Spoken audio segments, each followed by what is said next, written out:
ಅವ್ರ ಮನೆಗೆ ಹಾಕೊಂಡಿದ್ವಿ ಸರ್. ಮತ್ತ ಅವ್ರ ತಾಯಿ ಕಾಲ್ ಮಾಡಿ ಈಗ ಮ್ಯಾಲಿಂತ್ರ ಹಾರ್ತೀನಿ ನಾ ತಳನಿ ಇಮಿಡಿಯೇಟ್ ಬರ್ಬೇಕಂತ ಹೇಳ್ತಾರೆ. ಅವ್ರ ತವ್ರ ಮನೆ ಹೊಂಬಳ ಸರ್, ನಮ್ ಗದಗ ಒಂದ್ 15 ಕಿಲೋಮೀಟರ್ ಆಯ್ತು ಸರ್. ಮತ್ ನಮ್ ತಾಯಿಯವ್ರಿಗೆ ಸ್ವಲ್ಪ ಅಟೆನ್ಷನ್ ಜಾಸ್ತಿ ಕೊಡ್ಲಿ ಗಂಡ, ಸ್ವಲ್ಪ ಜಾಸ್ತಿ ಮುದ್ದು ಮಾಡ್ಲಿ ಅನ್ಕೊಂಡು ಆ ರೀತಿ ಮಾಡ್ತಿರ್ತಾರೆ. ಇಲ್ಲ ಸರ್, ನಾ ವರ್ಕ್ ಫ್ರಮ್ ಹೋಮ್ ಐತಿ ಸರ್, ರೂಮಲ್ಲೇ ಇರ್ತಿದ್ದೆ.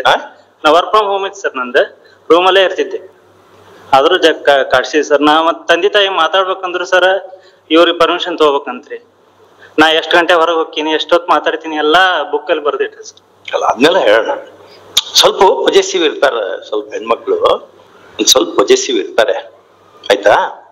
ಪೊಜೆಸಿವ್ನೆಸ್, ಓವರ್ ಪೊಜೆಸಿವ್ನೆಸ್ ಒಂದ್ ರೀತಿಯ ಅದು ಮನೋಕ್ಲೇಶ. ಅದಕ್ಕೆಲ್ಲ ಒಳ್ಳೊಳ್ಳೆ ಕೌನ್ಸಿಲಿಂಗ್ ಮಾಡಿಸ್ಬೇಕು. ನಾವು ದೇಹದ ಬೇರೆ ಬೇರೆ ಅಂಗಾಂಗಗಳಿಗೆ ತೊಂದರೆ ಆದಾಗ ಡಾಕ್ಟರ್ ಹತ್ತಿಗೆ ಹೋಗ್ತೀವಿ. ಮನಸ್ಸು ಒಂದು ಅಂಗ ಅನ್ಕೊಂಡು ನಂಬೋದೇ ಇಲ್ಲ ನಾವು.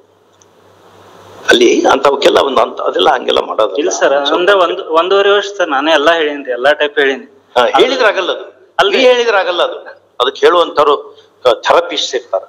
ಕೌನ್ಸಿಲಿಂಗ್ ಆಗೈತ್ರಿ, ಬಿಟ್ಟು ಹೋಗಿಂದ ಜಗ್ ಒಂದ್ 10-12 ಕಡೆ ಆಗೈತಿ ಸರ್ ಕೌನ್ಸಿಲಿಂಗ್. ಎಲ್ಲಾರು ಮಾಡ್ಯಾರ. ಯಾರು ಎಲ್ಲಾರು ಅಂದ್ರೆ ನಿಮ್ಮ ಸುಭಾಷ್ ರೋಡ್ನಾಗ ಇರೋರು ಅಷ್ಟ್ರು ಅದಕ್ಕೆ ಎಕ್ಸ್ಪರ್ಟ್ಸ್ ಬೇಕಾಗ್ತಾರೆ. ಫ್ಯಾಮಿಲಿ ಕೌನ್ಸಿಲರ್ಸ್, ಅದು ಮಹಿಳಾ ಆಯೋಗ ಅವರು ಮಾಡ್ಯಾರ. ಮಹಿಳಾ ಆಯೋಗ ಇರ್ತದೆ ಸರ್. ಅದ ಮಹಿಳಾ ಆಯೋಗದಲ್ಲಿ ಹಂಗ್ ಬರಲ್ಲ ಅವೆಲ್ಲ, ಅದು ಹಂಗಲ್ಲ. ಮಹಿಳಾ ಆಯೋಗ ಅದನ್ನೆಲ್ಲ ಮಾಡಕ್ ಬರಲ್ಲ. ಕೌನ್ಸಿಲರ್ಸ್ ಅಲ್ಲ, ಇದಕ್ಕೆ ಫ್ಯಾಮಿಲಿ ಕೌನ್ಸಿಲರ್ಸ್ ಇರ್ತಾರೆ.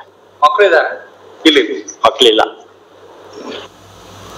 ಮತ್ತೆ ನಮ್ ತಾಯಿಯವ್ರಿಗೂ 2 ಸತಿ ಬಿದ್ರಿ ಸರ್. ಇವ್ರು ನೀರ್ ಹಾಕಿ ಎಣ್ಣೆ ಎಲ್ಲಾ ಹಾಕಿದ್ರಿ, ಟೇಲ್ ಬೋನ್ ಕ್ರ್ಯಾಕ್ ಆಯ್ತು ಸರ್. ಇನ್ನೋರ್ಗು ಕುಂದ್ರಾಕ್ ಬರಲ್ರಿ ಚಂದಾಗಿ. ಮತ್ತೆ ನನ್ ಮುಂದನ ನಮ್ ತಂದೆ ತಾಯಿ ಹೊಡ್ಯಾಕ್ ಬಂದ್ರಿ ಸರ್, ಗುಂಪ್ ಕಟ್ಕೊಂಡ್ ಬಂದ್ರಿ. ಮತ್ತೆ ಅದು ಬಂಗಾರಕ್ ಅಂತ ಹೇಳಿ ಒಮ್ಮೆ ಒಂದ್ 30-40 ಜನ ಕರ್ಕೊಂಬಂದ್ 2 ದಿನ ಮನಿ ಮುಂದ್ ಕುಂತಿದ್ರಿ ಸರ್. ಮಮ್ಮಿ ಒಬ್ರ ಇದ್ರಿ. ಅವಾಗ ಮತ್ ಬಂಗಾರ ಕೊಟ್ಟಿಂದ ಎದ್ದು ಹೋಗ್ಯಾರ ಸರ್. ಏನಮ್ಮ ಏನೋ ಮನೆ ಮುಂದೆ ಹರತಾಳ ಮಾಡ್ತೀಯ ಏನೋ ಗಂಡನ ಮನೆ ಮುಂದೆ ಹೇಳಿ, ಜನರು ಕರ್ಕೊಂಡೋಗಿ. ಸರ್ ಯಾರನ್ನೂ ಕರ್ಕೊಂಡ್ ಹೋಗಿಲ್ಲ ಸರ್. ಇವ್ರ ಮನೆಯಿಂದ ಹೊರಗೆ ಹಾಕಿಂದ ನಮ್ ಊರನ್ನವ್ರ ಹಿರಿಯರ್ ಬಂದಿದ್ರಿ ಸರ್ ಮಾತಾಡಕಂತ. ಇವ್ರು ಡೋರು ತೆಗಿಲಿಲ್ಲ ಸರ್. ಇವ್ರು ಇದ್ರು ಮನೆಯಲ್ಲಿ. ನೀನು ಒಂದ್ 25 ಜನರು ಕರ್ಕೊಂಡು ಹೋದ್ರೆ ಯಾರು ಇಲ್ಲ ಸರ್. ಊರಲ್ಲಿರುವಂತ ಹಿರಿಯರು 4 ಜನ ಅಷ್ಟೇ ಬಂದಿದ್ರು ಸರ್. ಇವ್ರು ಏನು ರೆಸ್ಪಾನ್ಸ್ ಮಾಡ್ಲಿಲ್ಲ ಸರ್. ನಮ್ನು ಒಳಗ್ ಕರ್ಕೊಲಿಲ್ಲ ಸರ್. ನಾನು ನಮ್ಮ ಮಮ್ಮಿ ನಮ್ಮಪ್ಪ ಹೊರಗ ಬಿಸ್ಲಲ್ಲೇ ನಿಂದ್ರಿಸಿದ್ರಿ ಸರ್ 3 ತಾಸು. ಅವ್ರ ಆಮೇಲೆ ಹಿರಿಯರ್ನ ಕರ್ಕೊಂಡ್ರಿ ಸರ್. ಅವ್ರ ಏನ್ ಹೇಳಿದ್ರು ಇವ್ರು ಏನೋ ಒಪ್ಕೊಳ್ಳಿಕ್ಕೆ ತಯಾರಿಲ್ಲ ಸರ್. ನಾನ್ ಸೂಸೈಡ್ ಮಾಡ್ಕೋತೀನಿ, ಕೈ ಕೊಯ್ಕೋತೀನಿ, ಕಾಲ್ ಕೊಯ್ಕೋತೀನಿ ಹಿಂಗೆಲ್ಲ ಹೆದರ್ಸಿರಿ ಗಂಡಿಗೆ. ಗಂಡ ಏನ್ ಮಾಡ್ಬೇಕು? ಗಂಡನ ಪ್ರೀತಿಯಿಂದ ಗೌರವದಿಂದ ಕಾಣಬೇಕು. ಅವಾಗ ಗಂಡನು ಸಹಿತ ಪ್ರೀತಿ ತೋರಿಸ್ತಾನೆ ಅಲ್ವಾ? ಸುಳ್ಳು ಹೆದರ್ಸಂಗಿದ್ರೆ ಆಮೇಲೆ ನಾಳೆ ರಾತ್ರಿ ಇವ್ರ ಮರೆಯ ಮಕ್ಕೊಂಡಾಗ ಇವಳೆಲ್ಲ ಮ್ಯಾಲ ಹತ್ಕೊಂಡು ಹೋಗಿ ಮ್ಯಾಲಿಂದ ಹಾರಿದ್ರೆ ಏನ್ ಮಾಡೋಕು ಅನ್ಕೊಂಡು ಭಯ ಇದ್ರೆ ಗಂಡ ಮಲ್ಕೊಳ್ಳೋದ್ ಹೆಂಗೆ? ಅಂತ ವ್ಯಕ್ತಿ ಜೊತೆ ಜೀವನ ಸಹಬಾಳ್ವೆ ಮಾಡೋದ್ ಹೆಂಗೆ? ಏನೇ ಸಮಸ್ಯೆ ಇದ್ರು ಒಳ್ಳೆ ಒಂದು ಥೆರಪಿಸ್ಟ್ ಅದಕ್ಕೆ ಕರ್ಕೊಂಡು ಗಂಡ ಬೇಕಾ? ಯಾವ್ದಾರು ಒಬ್ಬ ಒಳ್ಳೆ ಥೆರಪಿಸ್ಟ್ ಅತಿಗೆ ಹೋಗಿ ಒಳ್ಳೊಳ್ಳೆ ಡಾಕ್ಟರ್ಸ್ ಇದ್ದಾರೆ ನಿಮ್ಮಲ್ಲೆಲ್ಲ. ಒಳ್ಳೊಳ್ಳೆ ಡಾಕ್ಟರ್ ವಿನೋದ್ ಕುಲಕರ್ಣಿ ಅಂತಿದ್ದಾರೆ, ಯಾರೊಬ್ರು ಡಾಕ್ಟರ್ ಪಾಂಡ್ರಂಗಿ ಅಂತಿದ್ದಾರೆ. ಒಳ್ಳೊಳ್ಳೆ ಡಾಕ್ಟರ್ಸ್ ಎಲ್ಲ ಇದ್ದಾರೆ ಇಲ್ಲಿ ಉತ್ತರ ಕರ್ನಾಟಕದಲ್ಲಿ. ಅಂತವರತ್ತಿಗೆ ಹೋಗಿ ಅಥವಾ ಒಂದೆಲ್ಲೋ ರಾಮಕೃಷ್ಣ ಮಿಷನ್ನಿಗೆ ಹೋಗಿ ಅಥವಾ ನಮ್ಮ ಸಿದ್ಧಾರೂಢ ಮಠಕ್ಕೆ ಹೋಗಿ ಕುತ್ಕೊಂಡು ಸಾವಧಾನವಾಗಿ ಸಾತ್ವಿಕತೆ ಎಲ್ಲ ತಂದ್ಕೊಂಡು ಮಾಡಂಗಿದ್ರೆ ಜೀವನ ನಡೀತದೆ. ಅದು ಬಿಟ್ಕೊಂಡು ಹೊಡೆದಿದ್ದಕ್ಕೆಲ್ಲ ನಾವು ಆ ರೀತಿ ಕಾನೂನು ಕೋರ್ಟು ಅನ್ನಂಗಿದ್ರೆ ಹೆಂಗಾಗ್ತದೆ? ನಮ್ದು ಸಹಿತ ಒಂದು ಪಾಶ್ಚಿಮಾತ್ಯ ಸಮಾಜ ಆಗಿ ಪರಿವರ್ತನೆ ಹೊಂದ್ತದೆ. ಅವಾಗ ಏನಾಗ್ತದೆ? ನಮ್ಮ ನಾಗರಿಕತೆ ಹಾಳಾಗೋಗ್ತದೆ. ಯಾವ ಫ್ಯಾಮಿಲಿ ಉಳಿತಾವ್ ಅಲ್ವಾ? ಮತ್ತಷ್ಟೆಲ್ಲ ಕಲ್ತೀಯಾ ನೀನು? ಇಂಜಿನಿಯರಿಂಗ್ ಆಗಿದೆ ತಾನೇ? ಸರ್ ಎಂ.ಕಾಮ್ ಆಗಿದೆ. ಎಂ.ಕಾಮ್ ಮತ್ತೆ ಎಂ.ಕಾಮ್ ನಲ್ಲಿ ಇದ್ನೆಲ್ಲ ಬೇರೆ ಕಾಮರ್ಸ್ ನಲ್ಲಿ ಲೆಕ್ಕ ಪತ್ರ ಅಷ್ಟೇ ಹೇಳ್ಕೊಡ್ತಾರೆ. ಜೀವನ ಮಾಡೋದು ಮತ್ತೆ ಆ ರೀತಿ ಜೀವನ ಮಾಡ್ಬೇಕು. ಬೇರೆ ಕೇಸ್ ನಲ್ಲಿ 5 ವರ್ಷ ನಡೀತದೆ. ಈಗ ಅಡ್ಮಿಟ್ ಮಾಡ್ಕೊಂಡು ಕುತ್ಕೊಂಡ್ರೆ 5 ವರ್ಷ ನೀ ಇನ್ನೊಂದ್ ಮ್ಯಾರೇಜ್ ಮಾಡ್ಕೊಳಕ್ ಬರಲ್ಲ. ಮತ್ತೆ ಇನ್ನೊಂದ್ ಮ್ಯಾರೇಜ್ ಮಾಡ್ಕೊಂಡ್ರೆ ನಿಂಗೇನ್ ಬಹಳ ಅಂತೋಳೆ ಒಳ್ಳೆ ನಿನ್ನ ಕನಸಿನ ಕನ್ನೆ ಸಿಗ್ತಾಳೆ ಅಂತ ಯಾಕೆ ಇಟ್ಕೊತೀಯ ತಲೆಯಲ್ಲಿ? ಇನ್ನೊಂದ್ ಮದುವೆ ಮತ್ತೆ ಮದುವೆ ಆಗಲ್ಲ ಸರ್ ನಂಗೆ. ಈಗ ಅದು ಇನ್ನೂ ಸಮಸ್ಯೆ. ಅದು ಅಂದ್ರೆ ತಂದೆ ತಾಯಿ ನಾವ್ ಒಬ್ನಾರ ಮಗ ಸರ್. ತಂದೆ ತಾಯಿ ನಾವ್ ನೋಡ್ಕೋಬೇಕು. ಇವ್ರಂತ್ರ ನೋಡಿದಿರಿ ಯಾರು ನೋಡ್ಕೊಳಲ್ಲ. ನಂಗೆ ಒಬ್ನ ಇರೋದ ಚಲೋ ಅನ್ಸ್ಬಿಡಿ ಸರ್. ಜಗ್ ಕಾಡ್ಸ್ಬಿಟ್ಟಾರಿ. ಇರ್ಲಿ ಹಂಗ ಅದು ಅಂಗಡಿಯಿಂದ ಡೈವರ್ಸ್ ಅಂದ್ರೆ ಅಂಗಡಿಯಿಂದ ಸೋಪ್ ತನ್ನಂಗಲ್ಲ. ಒಪ್ಕೊಂಡು ಯಾವ್ದೋ ಒಂದು ಸ್ವೀಟ್ ಖಾರದ ಪಾತ್ರೆ ಅಂತದಲ್ಲ. ಅದು ಸ್ವಲ್ಪ ಹೊಂದ್ಕೊಂಡು ಹೋಗ್ಬೇಕು ಅಲ್ವಾ? ಸ್ವಲ್ಪ ಹೊಂದ್ಕೋಬೇಕು. ಹಂಗೆಲ್ಲ ಆ ರೀತಿ ಮಾಡ್ಲಿಕ್ಕೆ ಎಲ್ಲಾ ಮ್ಯಾರೇಜ್ ನಲ್ಲಿ ಒಂದು ವೇರ್ ಅಂಡ್ ಟೇರ್ ಇರ್ತದೆ. ಒಂದು ಸ್ವಲ್ಪ ಅಲ್ಲಲ್ಲಿ ಅಪ್ಸ್ ಅಂಡ್ ಡೌನ್ಸ್ ಇರ್ತದೆ. ಯಾವ ಮ್ಯಾರೇಜ್ ತೇಲಿ ಕೇಳು, ಇನ್ ತೇಲಿ ಕೂತ್ಕೊಂಡ ಕೇಳು. ಯಾವ ಮ್ಯಾರೇಜ್ ಏನಪ್ಪ ಸ್ಮೂತ್ ಹೋಗ್ತದನಪ್ಪ? ಎಸ್ ಟಿ ಬಸ್ ಟಾರ್ ರೋಡ್ನ್ಯಾಗ ಹೋದಂಗೆ ಯಾವ್ದು ಹೋಗಲ್ಲ. ಎಲ್ಲದರಲ್ಲಿಯೂ ಸ್ಪೀಡ್ ಬ್ರೇಕರ್ಸ್ ಇರ್ತಾವ, ಸ್ವಲ್ಪ ಏಳು ಬೀಳು ಇರ್ತದೆ. ಅದನ್ನೆಲ್ಲ ಸ್ವಲ್ಪ ಮ್ಯಾನೇಜ್ ಮಾಡಿಕೊಂಡು ಅದಕ್ಕೆ ಬೇಕಾಗುವಂತ ಸ್ವಲ್ಪ ಒಳ್ಳೊಳ್ಳೆ ನಿಮ್ಮ ಮಠ ಕೆಲವರು ಒಳ್ಳೊಳ್ಳೆ ಇವರಿದ್ದಾರೆ, ಮಠಾಧೀಶರಿದ್ದಾರೆ, ಇಲ್ಲೆಲ್ಲ ಅಂತರತಿಗೆ ಹೋಗಿ ಕೂತ್ಕೊಂಡು ಮಾತಾಡ್ಬೇಕು. ಆ ರೀತಿ ಜೀವನ ಮಾಡ್ಬೇಕು. ಕಾನೂನಿನಿಂದ ಆಗಲ್ಲ ಜೀವನ, ಸ್ವಲ್ಪ ಆಗ್ಲೆಲ್ಲ ನಾವ್ ಹೇಳ್ತಿರ್ತೀವಿ ಇದನ್ನ, ಕಾನೂನಿನಿಂದ ಜೀವನ ಮಾಡ್ಲಿಕ್ಕೆ ಸಾಧ್ಯ ಆಗುವುದಿಲ್ಲ. ಏನೋ ಒಂದು ಜೀವನಪುರ ಅಂತ ಇಂಥವಿದ್ರು ಮಾಡಿ, ಸೈಟು, ಪ್ರಮೋಷನ್ನು, ಕ್ರಿಮಿನಲ್ಲು ಇಂಥವಕ್ಕೆ ಏನೋ ಒಂದು ಕೋರ್ಟ್ನಲ್ಲಿ ನಡೀತು. ಜೀವನ ಮಾಡ್ಲಿಕ್ಕೆ ಕೋರ್ಟ್ ಅಲ್ಲ, ಅದನ್ನೆಲ್ಲೂ ಬೇರೆ ಕಡೆನೆ ಕಲ್ಕೋಬೇಕು, ಅದಕ್ಕೆ ಬೇಕಾಗುವಂಥದ್ದು. ಆ ರೀತಿ ಇದು ಏನಿದೆ ಇದರಲ್ಲಿ? ಏನ್ರಿ ಅಡ್ವೈಸ್ ಮಾಡ್ರಿ ನಿಮ್ಮವ್ರಿಗೆ? ಹಂಗೆ ಮಾಡಕ್ ಬರಲ್ಲ. ಏನ್ ತಿಳ್ಕೊಂಡಾರ ಅವರು? ಇನ್ಸ್ಟಿಟ್ಯೂಷನ್ ಆಫ್ ಮ್ಯಾರೇಜ್ ಅಂದ್ರೆ ಹಿಂಗೆ ಒಂದು ಫಾಲ್ ಆಫ್ ದ ಹ್ಯಾಟ್ ನಲ್ಲಿ ಡೈವರ್ಸ್ ಕೊಡ್ರಿ ಇದನ್ನ ಮಾಡಿ ಹಂಗೆಲ್ಲ ಮಾಡಕ್ ಬರ್ತದ? ಇಲ್ಲ ಸರ್, ಹಂಗೆಲ್ಲ ಮಾಡಕ್ ಬರಲ್ಲ. ಅಲ್ರಿ ಹಂಗಲ್ ಸರ್, ನಾನು ಎಲ್ಲಾ ಯೋಚನೆ ಮಾಡಿ ನಾವು ಯೋಚನೆ ಮಾಡಿ ಹೇಳ್ತಾ ಇದೀವಿ, ನಾವು ಎಲ್ಲ ವಿಚಾರ ಮಾಡಿ ಹೇಳ್ತಾ ಇದೀವಿ, ಇಬ್ರು ವಿಚಾರ ಮಾಡಿ ಹೇಳ್ತಾ ಇದೀವಿ. ಅವ್ರ ಆಲ್ರೆಡಿ ಏನ್ ಮಾಡ್ತಾರ ಗೊತ್ತಿಲ್ಲ ಸರ್, ಆಲ್ರೆಡಿ ಹೇಳ್ಯಾರ ಒಮ್ಮೆ ಒಳಗ್ ಬಂದ್ರೆ ಸಾಕು ನಿಮ್ ನೋಡ್ಕೊಂತೀನಿ ಅಂತ ಅಂದ. 3 ವರ್ಷದಲ್ಲಿ ಏನಾಗಿಲ್ಲ ಅಲ್ ಸರ್, ನಾವ್ ಗೇಟ್ ಕಿಲಿಯಾಕೊಂಡ್ ಅಡ್ಡಾಡ್ತೀವಿ ಸರ್. ನಾವ್ ಇವ್ರ ಸಲುವಾಗಿ ನಾವ್ 2-3 ವರ್ಷ ಸರ್ ಮನೆ ಗೇಟ್ ಕಿಲಿಯಾಕೊಂಡ್ ಅಡ್ಡಾಡಬೇಕಾಗಿತ್ತು ಸರ್.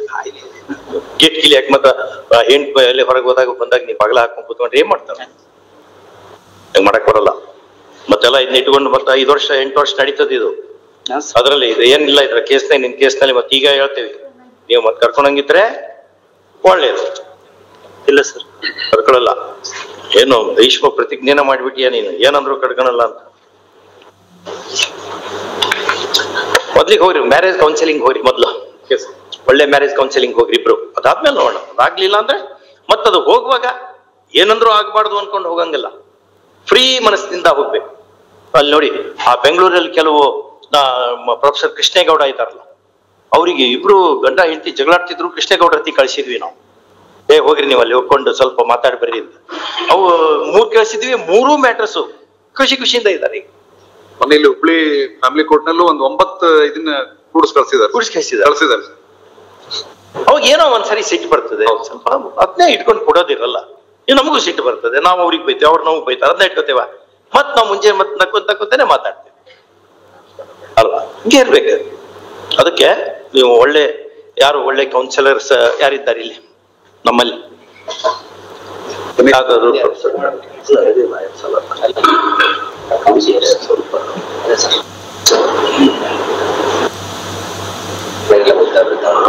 ಸ್ವಲ್ಪ ಸೈಕ್ಯಾಟ್ರಿ ಪರಿಚಯ ಇರ್ಬೇಕು. ಇಲ್ಲಿ ಯಾರಿಲ್ಲ ಸರ್, ಅಡ್ವೊಕೇಟ್ಸ್ ಅಷ್ಟೇ ಇಲ್ಲಿ ಕೌನ್ಸಿಲಿಂಗ್. ಆ ರೀತಿಯಲ್ಲಿ ಹತ್ತಿರದಲ್ಲಿದ್ರೆ ನಾವು ತೆರಳಬಾಳು ಸ್ವಾಮೀಜಿಗೆ ಹೇಳ್ತಿದ್ವಿ, ಹೋಗಿ ಬರ್ರಿ ಮಾಡ್ಬೋದು. ಅಲ್ಲಿಗೆ ಹೋಗ್ಬರ್ತೀರಾ? ನಿಮ್ಗೆ ಯಾವ್ದಾದ್ರು ನಿಮ್ಮ ಸಮುದಾಯದ ಮಠಾಧೀಶರು, ನಿಮ್ಮಿಬ್ರಿಗೂ ನಂಬಿಕೆ ಇರುವಂತವ್ರು, ಸ್ವಲ್ಪ ಎತ್ತರದ ವ್ಯಕ್ತಿಗಳು ಯಾರು ಪರಿಚಯ ಇದ್ದಾರ ಇಬ್ರಿಗೆ?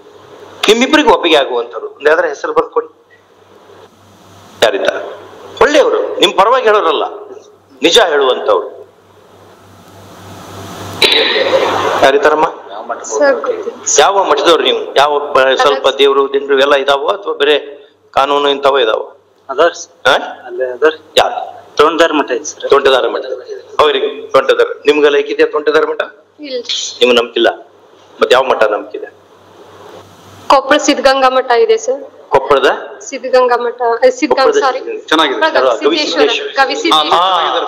ಕರೆಕ್ಟ್.